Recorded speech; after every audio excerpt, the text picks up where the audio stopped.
How do we determine how often we should be in contact with clients? What methods of contact are available to us? Which will give us the best results and why? How do we determine how often we should be in contact with clients? This is part of your account management plan, and the answer is determined by the following parameters: purchasing patterns, account volume or potential, ROI, competitive activity, customer requests. Although the variables may not justify the frequency of visits, additional attention may be required if it is a high-maintenance account. Based on accounts with similar volume, what methods of contact are available to us? In person, appointments, drop-ins, and training days. By phone, email, or other methods available to you. Which will give us the best results and why? Voicemail, emails, and faxing are great for sending announcements. Any face-to-face activities are always the best for furthering the relationship and also for customer service purposes. In addition, live telephone conversations build relationships. Planning for profit. Define or describe what return on time invested is. What you acquire, earnings, based on what you put in, hours or effort. What was your time worth per hour on an individual customer basis? The financial gain, compensation, commission that you receive, expressed or calculated in terms of units. Why is it essential that you put the ROTI formula, appears in one of the following slides, to work in your territory and account management efforts?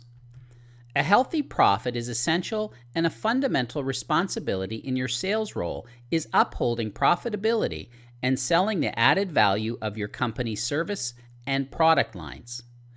To identify wasted, idle, or ineffective use of time. This information will assist in prioritization efforts to determine best uses of time allocation.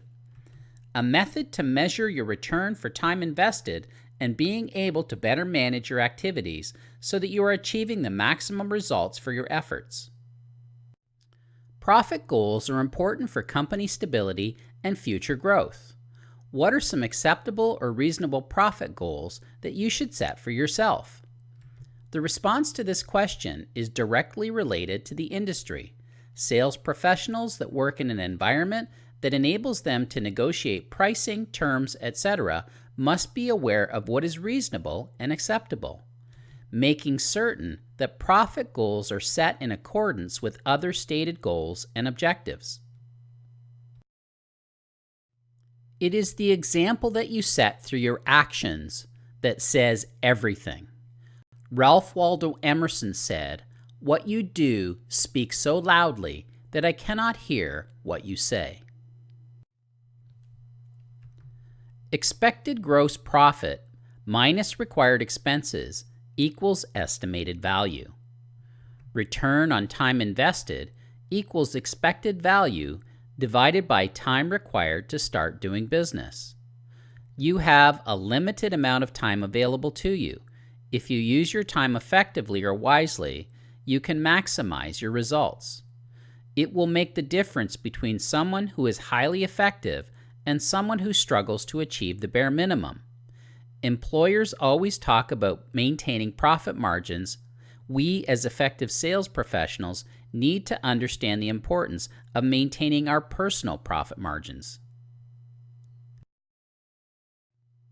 On more than one occasion, I have heard it stated that in sales, 95% of your time is wasted.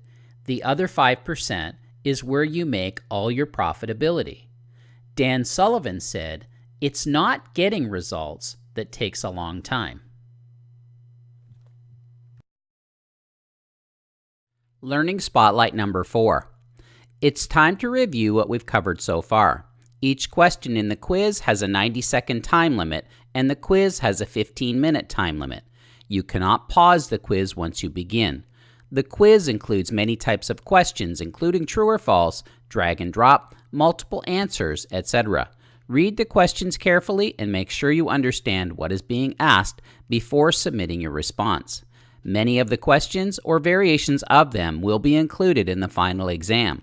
You will be graded, and the passing grade for the quiz is 70%. You will have 3 chances to attain a passing grade. If you fail to attain a passing grade after 3 attempts, you will be locked out of the course. You will have an opportunity to review the quiz responses upon successful completion. If you wish to review the previous slides and sections, do so before advancing. Upon completion of the quiz, please click on the green Next button with the white arrow in order to advance to the next step in the learning path. This concludes step number 8 of the learning path. Please click on the green Next button with the white arrow in order to advance when you are ready to proceed.